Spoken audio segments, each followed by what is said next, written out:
Nobody's ever driven it. I'm the only person who's ever driven this vehicle. He bought his SUV brand new, but the CARFAX report says it's been on a front-end collision. Bryan Schwabline of Pasadena has a big problem. Someone wrecked his car, but he hasn't been in an accident since he purchased it new. Now, as Jeff Hager tells us, he's wondering if he purchased damaged goods.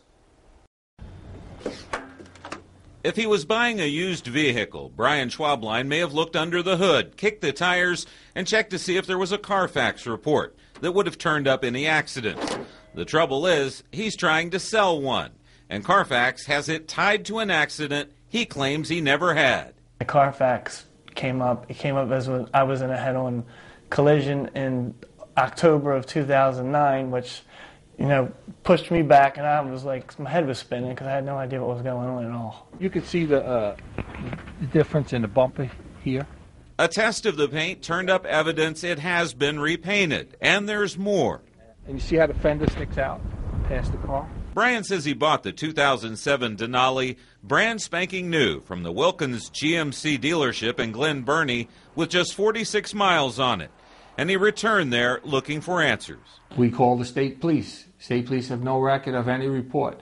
So that's what leads us to believe that information that was given to CARFAX was fraudulent, date-wise. Within 15 minutes, the dealer had dismissed their problem as a potential typo on the report without even looking at the vehicle. Shortly after Bryan left the dealership, we went inside to try to find some answers for ourselves.